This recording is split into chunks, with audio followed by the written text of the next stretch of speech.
মঙ্গলবার 14 জুলাই 2026 তারিখে শৈবতীর্থ তারকেশ্বরের ঐতিহ্যবাহী শ্রাবণী মেলার আনুষ্ঠানিক শুভ উদ্বোধন করেন রাজ্যের মুখ্যমন্ত্রী শুভেন্দু অধিকারী। এবারই শ্রাবণী মেলাকে বিশেষ মর্যাদা দিয়ে রাজ্য সরকারের পক্ষ থেকে একাধিক নজিরবিহীন উদ্যোগ গ্রহণ করা হয়েছে। 2026 সালে রাজ্য বাজেট তারকেশ্বরের শ্রাবণী মেলাকে জাতীয় উৎসব বা জাতীয় সুমন চানাচুর, প্রতিটি মুঠোয় মচমচে আনন্দ। আড্ডা হোক, বিকেলের চা হোক, কিংবা পরিবারের সঙ্গে গল্পের আসর, স্বাদের সেরা সঙ্গী সুমন চানাচুর। সরাসরি সমস্ত দোকানে দোকানে মাল পেয়ে যাবেন।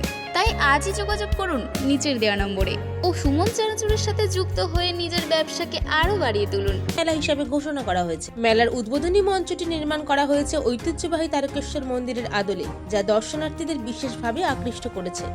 মেলা এবং সমগ্র তারকেশ্বর অঞ্চলের সৌন্দর্যায়ন ও পরিকাঠামো উন্নয়নের জন্য রাজ্য সরকারের পক্ষ থেকে 15 কোটি টাকা বরাদ্দ করা হয়েছে। অনুষ্ঠানে উপস্থিত ছিলেন তারকেশ্বর মন্দির ও মঠের মঠাধীশ শ্রী শ্রী সুরেশ্বর আশ্রম মহন্ত মহারাজ, ভারত সেবাশ্রম সংঘের কার্তিক মহারাজ সহ বিভিন্ন মঠ ও আশ্রমের মহারাজরা। এছাড়াও হাজার হাজার সাধু সন্ত ও সনাতনী ভক্তদের উপস্থিতিতে একটি বর্ণাঢ্য শোভাযাত্রা এবং ধর্মসভার আয়োজন করা হয়। শেওড়াফুলি থেকে তারকেশ্বর পর্যন্ত জলযাত্রী ও পুণ্যার্থীদের যাতায়াতের পথে রাজ্য সরকারের উদ্যোগে বিশেষ ব্যবস্থা গ্রহণ করা হয়েছে। প্রতি 5 কিলোমিটার অন্তর সুসজ্জিত সেবা কেন্দ্র স্থাপন করা হয়েছে।